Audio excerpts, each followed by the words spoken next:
Hello my dear students, উড়ান পাঠশালা তোমাদের সকলকে স্বাগত জানাই। আমি সৌমেন স্যার। আজকে আমি তোমাদের সাথে আরো একবার রিজনিং ক্লাসে। তো রিজনিং এর এই যে ক্লাসটা, সেখানেও কিন্তু আমরা 10টা কোশ্চেন প্র্যাকটিস করব। পরীক্ষায় তোমরা জানো যে 10টা কোশ্চেন আসবে।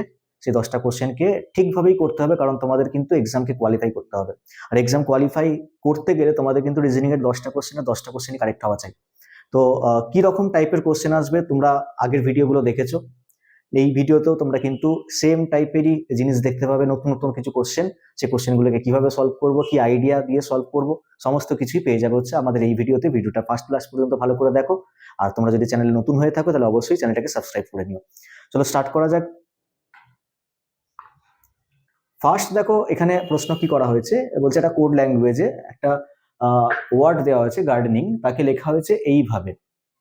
তো বলছে ফ্লাওয়ার বেডকে কিভাবে লেখা হবে। তাহলে গার্ডেনিং কে লেখা হয়েছে এইভাবে, LFWJSNSL। আচ্ছা, একটা জিনিস আমি লক্ষ্য করছি এখানে, দেখো এখানে কিন্তু তোমাকে দুটো স্টেটমেন্ট দেওয়া হয়নি, যে দুটো স্টেটমেন্টকে অ্যানালিসিস করতে হবে, তারপর আমি এটার আনসার কিভাবে লিখবো। ঠিক আছে, দুটো স্টেটমেন্ট কিন্তু একটাই সিঙ্গেল স্টেটমেন্ট দেওয়া আছে। তো গার্ডেনিং কে লেখা হয়েছে এইভাবে। আর তুমি একটা জিনিস ফলো করো, এখানে গার্ডেনিং এর জি আর এখানে জি রয়েছে, আর ওখানেও দেখো এল আর এল রয়েছে। তার মানে আমি একটা জিনিস বুঝতে পারছি, এখানে রিভার্স অর্ডারের কোনো ব্যাপার না। জি এর সঙ্গে এল সম্পর্কযুক্ত, এই জি এর সঙ্গে এল সম্পর্কযুক্ত, এ এর সাথে এফ সম্পর্কযুক্ত, আর এর সাথে ডাব্লিউ সম্পর্কযুক্ত। এইভাবে তোমাকে কিন্তু এই জিনিসটাকে ভাবতে হবে। তাহলে জি এর সাথে এল কিভাবে সম্পর্কযুক্ত? জি এর পর কি? HIJK, তারপর এল আসছে, মানে 4 ঘর ছেড়ে তারপর এল আসবে। তাহলে জি এর পর এল আসছে কিভাবে? জি এর পর HIJK, 4 ঘর ছেড়ে কে আসছে? এল আসছে। একই রকম ভাবে দেখো তো, এখানে এ আছে, এখানে এফ আছে, ঠিক 4 ঘর ছেড়ে এফ আসছে কিনা। এরপর BCDE, তারপর এফ আসছে, মানে 4 ঘর ছেড়ে এফ আসছে। তাহলে একটা জিনিস আমি বুঝলাম, যে এইটা থেকে যখন এইটা সেট করা হচ্ছে, মাঝখানে 4টে লেটারকে ছেড়ে তারপরে লেটারটা সেট করা হচ্ছে। তাহলে আমরা লজিক যেহেতু ধরতে পারছি, তাহলে ফ্লাওয়ার বেডকেও কিভাবে লেখা হবে সেটাও কিন্তু আমরা লিখতে পারবো। এখন আমি ফ্লাওয়ার বেডের কিন্তু এফটাকে নিয়ে অ্যানালিসিস কোনোভাবেই করব না, কারণ দেখো প্রত্যেকটা অপশনের মধ্যেই কিন্তু সামনে কে দিয়ে রেখেছে। যদি আমরা একবার চেক করে নিই, FGHIJ, দেখো 4 ঘর ছেড়ে তারপর কে আসবে, তাহলে একদম রিলেশন মিলে মিলে যাচ্ছে। তাহলে সামনে কেই আসবে, কিন্তু আমরা একদম শুরুটা করব কোন জায়গা থেকে একবার দেখো। দেখো লাস্ট লেটারটাকেও আমরা চেক করবো। লাস্ট লেটারে সবকটাতে কি রয়েছে? আই রয়েছে। তার আগের লেটারটাও আমরা চেক করব না, প্রত্যেকটাতেই কি রয়েছে? জে রয়েছে। তো তার আগের লেটারটাকে আমরা চেক করতে পারি। এখানে 3টেতে জি রয়েছে, একটাতে ডাব্লিউ রয়েছে। ঠিক আছে, বা তোমরা আর একটা কাজ করতে পারো, 3টেতে জি আছে, পরেরটা ডাব্লিউ আছে, তার আগের লেটার থেকে নিয়ে চেক করতে পারো। এখানে ডাব্লিউ পেয়ে যাবে, এখানে দুটো এক্স পেয়ে যাবে, এখানে জি পেয়ে যাবে। তাহলে এটা আমার মনে হয় সুবিধা হবে। আমরা শেষ দিক থেকে 4 নম্বর লেটারটাকে চেক করি। শেষ দিক থেকে 4 নম্বর আছে কি? আর। এখানে আছে কি? আর। STUV, তারপর কে আসবে? ডাব্লিউ আসবে। তো ডাব্লিউ দেখো এখানে রয়েছে ডাব্লিউ। তাহলে আমাদের কিন্তু পুরো অপশনকে অ্যানালিসিস করতে হলো না। তাহলে ডাব্লিউ আমরা এখানে পেয়ে গেছি, কিন্তু এই পোর্শনে দেখো আর কোনো ডাব্লিউ জায়গায় নেই। তাহলে আনসার কিন্তু অপশন এ হয়ে যাবে। আনসার হয়ে যাবে কি? Option A. এক মিনিট, চলো অপশন এ হয়ে যাবে হচ্ছে রাইট আনসার। বুঝতে পেরেছো? চলে যাচ্ছি নেক্সট কোশ্চেনে। ছিল কোশ্চেন নাম্বার 1, নেক্সট আমরা মুভ করলাম কোশ্চেন নাম্বার 2 তে। বলছে 30 জন শিক্ষার্থীর সারিতে রবি বাঁ দিক থেকে 12তম এবং প্রিয়া ডান দিক থেকে 8ম। প্রিয়া আর রবির মাঝখানে কতজন শিক্ষার্থী বসে আছে বল। বলছে 30 জন শিক্ষার্থী, রবি বাদিক থেকে শুরুর দিক থেকে 12তম, তাহলে রবির পজিশন 12 নম্বরে। ঠিক আছে, আচ্ছা প্রিয়ার পজিশন শেষ দিক থেকে 8 নম্বরে। তাহলে সামনের দিকে 12 জন আছে, পেছনের দিকে 8 জন আছে, তাহলে 12 আর 8-এ তো 20 জন এমনি হয়ে গেল। আর 20 জন যদি হয়ে যায়, তাহলে 30 জন থেকে 20 জনকে বাদ দিয়ে দিলে যে 10 জন পড়ে থাকবে, সেই 10 জন রবি আর প্রিয়ার মধ্যখানে থাকবে। তো এখানে জানতে ওটাই চেয়েছে, দেখো রবি আর প্রিয়ার মাঝখানে কতজন শিক্ষার্থী বসে থাকবে। তাহলে আনসার হয়ে যাবে হচ্ছে 10 জন। কি করে পেলাম? 30 থেকে মাইনাস করলাম কত? 12 প্লাস 8, হয়ে যাবে কজন? 10 জন। তাহলে আনসার হয়ে যাবে অপশন সি এরটা। চলে গেলাম next question, question number 3। Series continue করতে হবে। 7 এর সাথে 24 কিভাবে আসছে দেখতে হবে, 24 থেকে 58 কিভাবে আসছে দেখতে হবে, একটা সেম প্যাটার্ন খুঁজতে হবে। দেখো 7-এর 3 গুণ হচ্ছে 21, তার সাথে 3 যোগ করলে 24 হয়, কিন্তু 24-এর 3 গুণ তো 72, অনেকটাই বেড়ে যাচ্ছে। তো আমি দ্বিগুণকে নিয়ে ভাবি একবার। 7-এর দ্বিগুণ হচ্ছে 14, আর 14-র সাথে 10 যোগ করলে হয় 24। 24-এর দ্বিগুণ হচ্ছে 48, 48-এর সাথে 10 যোগ করলে হয় 58, ম্যাচ করছে। 58-র ডবল হচ্ছে 116, তার সাথে 10 যোগ করলে হয় 126। 126-এর ডবল করে আমরা 10 যোগ করব, তাহলে 126-এর ডবল করব, ডবল করার পর লাস্ট ডিজিট কত আসবে, 2 আসবে, তো 2 দিয়ে দুটো অপশন আছে, তাহলে 126-এর কি করব আমরা, আগে ডবল করব, 252, তার সাথে আমরা কি করব, আরো 10 যোগ করব, তাহলে 262, তাহলে 262 হয়ে যাবে রাইট আনসার, অপশন বি এরটা হয়ে যাবে রাইট আনসার। ঠিক আছে, তার মানে দ্বিগুণ করে 10 যোগ, দ্বিগুণ করে 10 যোগ করা হচ্ছে। নেক্সট কোশ্চেন নাম্বার 4, নিম্নলিখিত 3টি জোড়ায় একই প্যাটার্নের রকম রাখা আছে, একটা জোড়া ছাড়া, মানে তোমাকে মিসম্যাচ অপশনটাকে খুঁজতে হবে। ঠিক আছে, বলছে কোন জোড়া এই প্যাটার্ন অনুসরণ করে না, 18-13, 30-24, 34-29 আর 27-22। দেখো 18 আর 13-র মধ্যে গ্যাপ হচ্ছে 5, 30 আর 24-এর মধ্যে গ্যাপ হচ্ছে 6, 34 আর 29-এর মধ্যে গ্যাপ হচ্ছে 5, 27 আর 22-এর মধ্যেও গ্যাপ হচ্ছে 5। মানে আমি এখানে দেখতে পাচ্ছি 3টে অপশন রয়েছে, এ, সি আর ডি, দুটো নাম্বারের মধ্যে গ্যাপ 5 করে আছে, শুধু একটা অপশন রয়েছে 30 আর 24, তাদের মধ্যে গ্যাপ হয়ে রয়েছে 6। তাহলে এটা বাকি 3টে অপশনের থেকে আলাদা, তোমাকে ওই আলাদাটাকেই খুঁজে বের করতে হবে। তো আনসার হয়ে যাবে কি, অপশন বি একটা। Next question number 5, paper folding. তো একটা পেপার ছিল, এই পেপারটা ছিল, ঠিক আছে, এই পেপারটাকে তুমি এই বরাবর এক ভাঁজ করেছো, ভাঁজ করার পর এবার এই বরাবর তুমি এইটাকে আরেকবার ফোল্ড করেছো, ফোল্ড করার পর এই জায়গায় তুমি কেটেছো, এখানে একটা স্কোয়ার, এখানে একটা স্কোয়ার, এখানে একটা এরকম একটা পজিশন একটা কেটেছো। কাটার পর তুমি যদি পেপারটাকে খোলো, তাহলে এই 4টের মধ্যে কোনটা আনসার হতে পারে, পেপারটা স্ট্রাকচার কেমন আসবে 4টের মধ্যে। দেখো আমরা যদি এই ফোল্ডটাকে যদি এইভাবে খুলি, তাহলে এই পোর্শনটার মিরর ইমেজ এ পাশে তৈরি হবে। যদি আমরা এই পোর্শনটাকে এইভাবে যদি ওপেন করি, তাহলে এই পোর্শনটার মিরর ইমেজ এখানে তৈরি হবে। তাহলে এই পোর্শনটার মিরর ইমেজ কোথায় রয়েছে, দেখো এখানে রয়েছে মিরর ইমেজ, এই পোর্শনটার মিরর ইমেজ এখানে রয়েছে, ঠিক আছে। আর কোথায় রয়েছে, এইখানেও দেখো তুমি দেখতে পাবে এই পোর্শনটার মিরর ইমেজ এইখানে।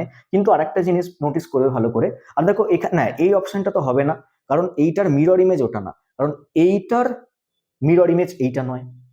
এটার মিরর ইমেজ কেমন, এটার মিরর ইমেজ যদি মুখটা এইদিকে থাকে, তাহলে এর মুখটা ওই দিকে হবে, ঠিক আছে, যেমন ওটা। এবার যখন তুমি এই ফোল্ডটাকে এইভাবে খুলবে, তখন ওপরের ফোল্ডার ওয়াটার ইমেজ নিচে তৈরি হবে, ওয়াটার ইমেজ নিচে তৈরি হবে, তার মানে এই পোর্শনটার ওয়াটার ইমেজ নিচে তৈরি হবে। তাহলে এই পোর্শনটার ওয়াটার ইমেজ কেমন দেখতে হবে, এটার মতন দেখতে হবে। তাহলে আনসার কিন্তু আমরা দেখতে পাচ্ছি অপশন এ। আচ্ছা, অপশন বি কেন হবে না, কারণ এখানে দুখানা স্কোয়ার রয়েছে, যখন তুমি এই ফোল্ডটা খুলবে ওদিকে, তাহলে দুখানা স্কোয়ার ওদিকেও তৈরি হবে, তাহলে টোটাল দুটো 4টে স্কোয়ার তৈরি হলো।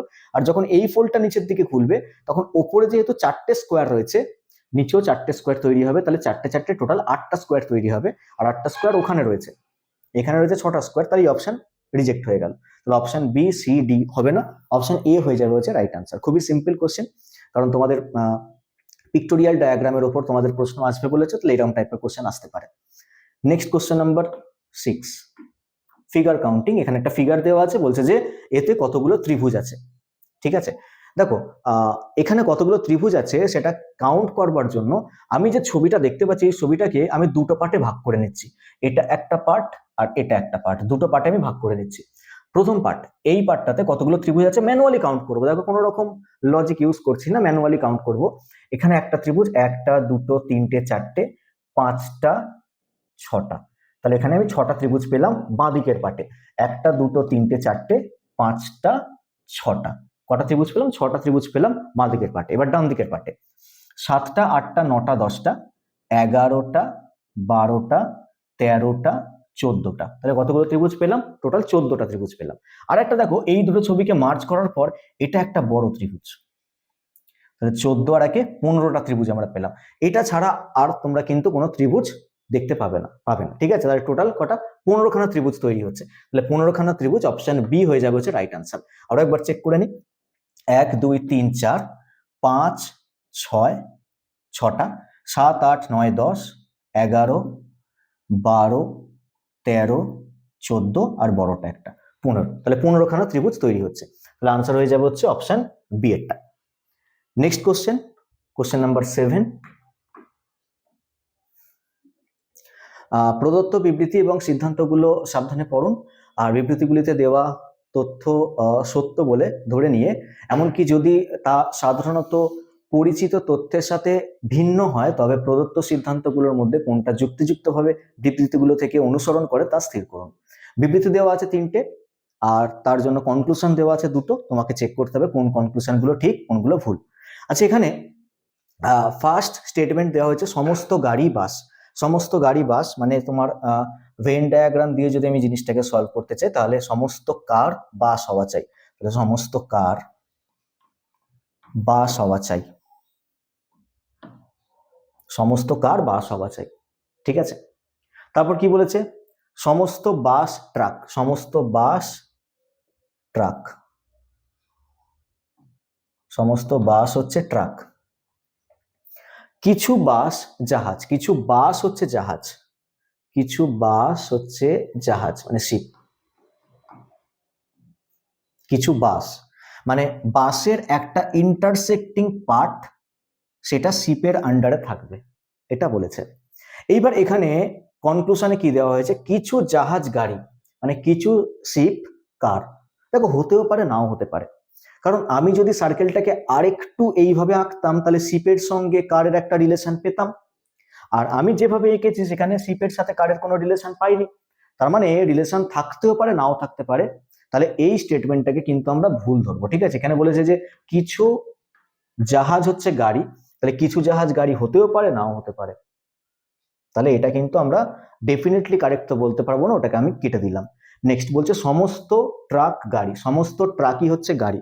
সমস্ত ট্রাক গাড়ি কিভাবে হয়? এখানে বলতে পারি সমস্ত গাড়ি ট্রাক বলতে পারবো, কিন্তু উল্টোটা বলতে পারবো না, সমস্ত ট্রাক গাড়ি বলতে পারবো না কখনো। তাহলে এই স্টেটমেন্টটাও ভুল। তাহলে দুটো স্টেটমেন্টই যেহেতু ভুল, তাহলে আনসার কোনটা হবে? কোনো সিদ্ধান্ত 1 বা 2 অনুসরণ করে না, মানে প্রথম অপশনটা কারেক্ট হবে, প্রথম অপশনটা কারেক্ট হবে। দুটো স্টেটমেন্টই কিন্তু ফলো করছে না। Next question number 8।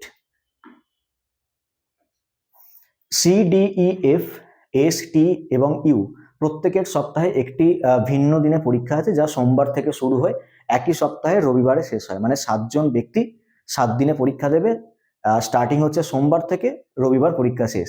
টি এর আগে শুধুমাত্র 2জন ব্যক্তির পরীক্ষা আছে, ডি এর পরে শুধুমাত্র 1জন ব্যক্তির পরীক্ষা আছে, টি এবং এফ এর মধ্যে শুধুমাত্র 3জন ব্যক্তির পরীক্ষা আছে, ই এবং সি এর মধ্যে শুধুমাত্র 1জন ব্যক্তির পরীক্ষা আছে। ইউ এর পরীক্ষা ই এর ঠিক আগে, নিম্নলিখিত মধ্যে কার পরীক্ষা শুক্রবার? দেখো 7টা পজিশন করব, ঠিক আছে? আচ্ছা, সোম থেকে শুরু করে সপ্তাহের শেষ দিন রবিবার, তাহলে Monday, Tuesday, Wednesday, Thursday, Friday, Saturday, আবার সানডে, ঠিক আছে? সোম থেকে শুরু করে সানডে পর্যন্ত পরীক্ষা। এখানে 7 জনের পরীক্ষা,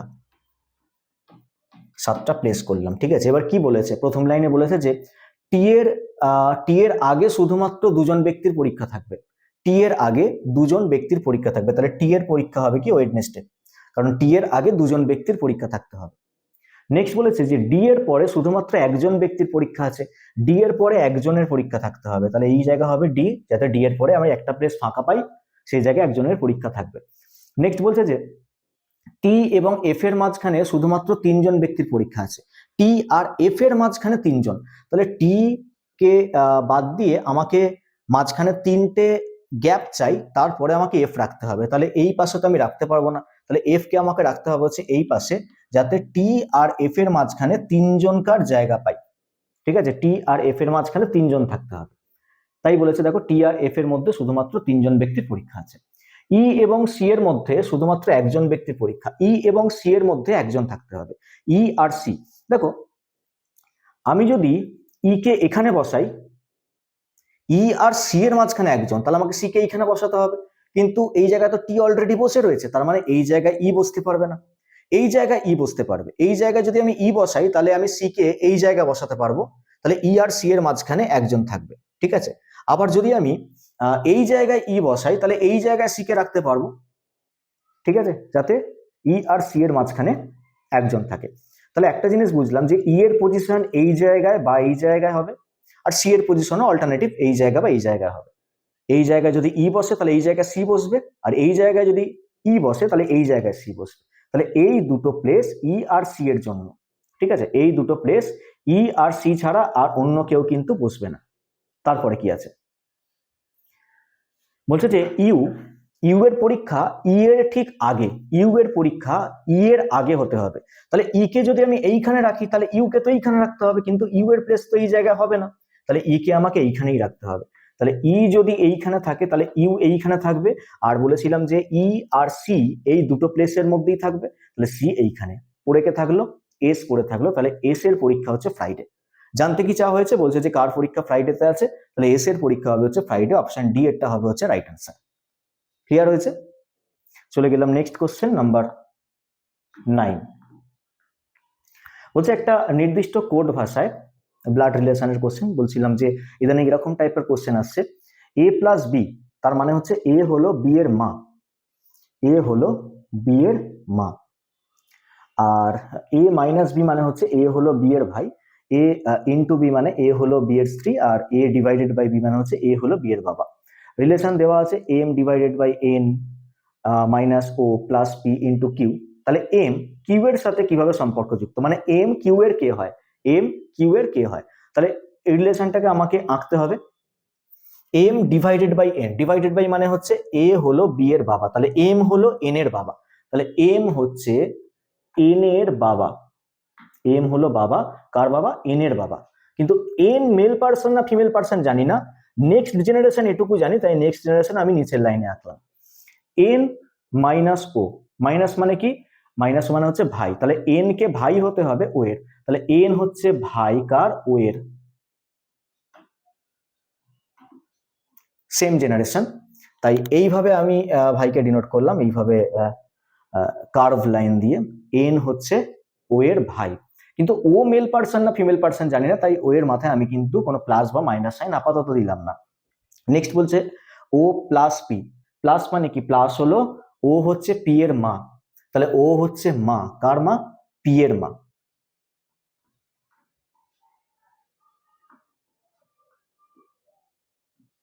ও হচ্ছে পি এর মা, ও পি এর মা। নেক্সট কি বলেছে, পি ইন্টু কিউ, ইন্টু মানে হচ্ছে পি হলো কিউ এর স্ত্রী, পি হলো স্ত্রী, কার স্ত্রী হবে, কিউ এর স্ত্রী হবে, ঠিক আছে, তাই তো হলো, একবার দেখে নি। মাইনাস মানে হচ্ছে ভাই, আর ইন্টু মানে হচ্ছে স্ত্রী, আচ্ছা কিউ এর স্ত্রী। এবার এম কিউ এর কে হয়, তাহলে এম কিউ এর কে হবে, দেখো কিউ এর স্ত্রীর, কিউ এর স্ত্রীর যে বাবা তার বাবা হবে, মানে স্ত্রীর বাবার বাবা হবে হচ্ছে এম, তাহলে কিউ এর স্ত্রীর, এটা তো তার স্ত্রীর বাবা, এক মিনিট, কিউ এর স্ত্রীর, স্ত্রীর মায়ের বাবা হবে, মায়ের বাবা হবে, ঠিক আছে, মায়ের বাবা হবে, কিউ এর যে স্ত্রী, স্ত্রীর মায়ের বাবা হবে, এখানে স্ত্রীর মায়ের বাবা তো অপশানে নেই, তো মায়ের বাবা হবে হচ্ছে আনসার, এখানে মায়ের বাবা কোনো একটা আনসার হবে।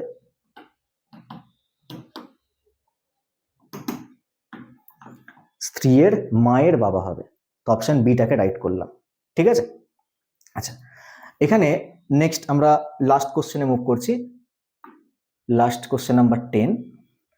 বলছে একটা নির্দিষ্ট কোড ল্যাঙ্গুয়েজে পিৎজা বেস কুইন তাকে লেখা হচ্ছে এইভাবে DUSUQW, পিক কুইন ওয়েভকে লেখা হচ্ছে এইভাবে কোড ল্যাঙ্গুয়েজে, তাহলে প্রদত্ত ভাষায় কুইনকে কিভাবে লেখা হবে। দেখো দুটো স্টেটমেন্টের মধ্যে কুইন কিন্তু কমন, এখানে কুইন রয়েছে এখানেও কুইন রয়েছে, কুইন কমন, তাহলে তোমাকে এই দুটো কোড ল্যাঙ্গুয়েজের মধ্যে দেখতে হবে যে কে কমন রয়েছে। তুমি দেখো একবার DU রয়েছে, এখানে কিন্তু DU নেই, তাহলে DU কমন নেই, SU এখানেও রয়েছে, SU এখানেও রয়েছে, তাহলে SU কমন, তাহলে এই দুটোর মধ্যে যেহেতু কুইন কমন আর এই দুটোর মধ্যে যেহেতু এস ইউ কমন, তাহলে কুইনকে কিন্তু এই কোডে লেখা হয়েছিল এস ইউ। ঠিক আছে, তাহলে 10টা কোশ্চেন আমরা করলাম। 10টা কোশ্চেনকে তোমরা আশা করি বুঝতেও পেরেছো। ব্লাড রিলেশন এটা অপশনটা ভুল ছিল, অপশনটাকে আমি কারেকশন করে দিয়েছি। তো আশা করি তোমাদের কোনো রকম প্রবলেম হয়নি। নেক্সট ভিডিও কিন্তু আমরা এইভাবে আরো নিয়ে আসবো, তোমরা কিন্তু ভিডিওগুলোকে দেখতে থাকো আর তোমাদের ফ্রেন্ড সার্কেলের মধ্যে জিনিসগুলোকে শেয়ার করো। অবশ্যই আমাদের চ্যানেলটাকে সাবস্ক্রাইব করে যাও। Thank you everyone and keep learning.